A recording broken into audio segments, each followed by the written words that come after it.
Bonjour et bienvenue sur le Journal du Geek, c'est Anne et je suis donc là sur le stand de LG OMWC 2016 pour vous présenter le nouveau LG G5.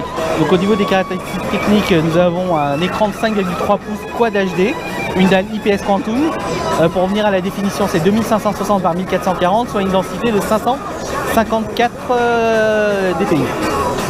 Au niveau des APN, nous avons une caméra frontale de 8 mégapixels et derrière la nouveauté c'est deux APN, donc un standard de 16 mégapixels, donc une sorte de zoom on va dire, puisque c'est une vue standard, c'est une vue type classique, et de l'autre côté, et juste à côté, on a un APN de 8 mégapixels en ultra grand angle, donc c'est plutôt sympa. Et d'ailleurs pour vous montrer ces APN, ça va être très simple, je le repose sur le stand, on enlève le module, ça, hop, voilà, et ici vous avez le zoom entre guillemets, donc ça c'est la vue standard, donc c'est un vrai zoom, hein. C'est pas un APN classique comme les autres, et là on a le grand angle plus classique qu'on connaît, donc pour faire du 8 mégapixels. Donc c'est plutôt sympa quelque part, moi j'aime bien, je trouve le concept plutôt intéressant. C'est à voir maintenant à l'utilisation comment on va l'utiliser.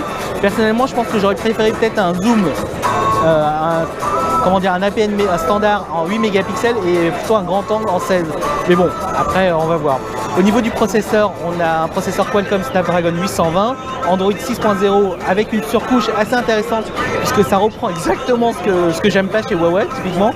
C'est une surcouche où on n'a plus le tiroir à applications. Donc c'est exactement comme sur l'iPhone, comme sur Huawei. Donc on est obligé d'avoir toutes les applications sur notre écran d'accueil. C'est pas ce que je préfère, maintenant pourquoi pas. Mais je pense qu'avec l'Android 6, on pourrait normalement installer n'importe quel lanceur comme Google Now, et c'est ce que j'ai fait d'ailleurs sur les Huawei. Voilà.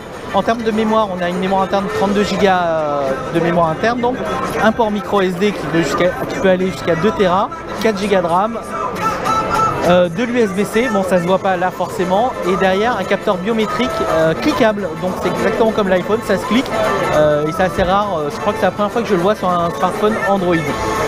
La nouveauté en dehors de cette finition métal qui est plutôt assez réussie et cette prise en main assez idéale, parce que c'est vrai que 5,3 pouces c'est pas trop grand, pas trop petit et ça tient bien en main, c'est une sorte de version évoluée du Nexus 5X qu'on connaissait avec Google. Une des grosses nouveautés en fait c'est ce dock en bas là, donc en fait cette base en bas peut s'enlever et vous pouvez le remplacer par plusieurs modules.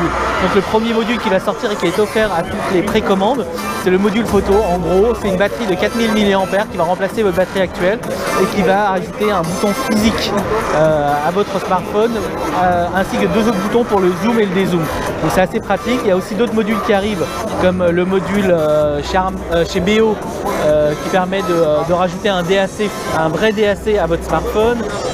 Il y a une caméra 360 degrés, il y a d'autres choses qui vont arriver et c'est assez intéressant, tout ça arrive en avril et puis voilà.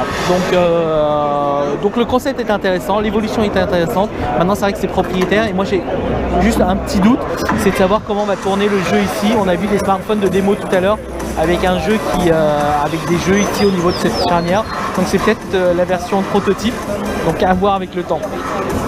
Voilà, je crois que j'ai à peu près fait le tour. Et donc si vous avez des questions, n'hésitez pas sur le Journal du Geek.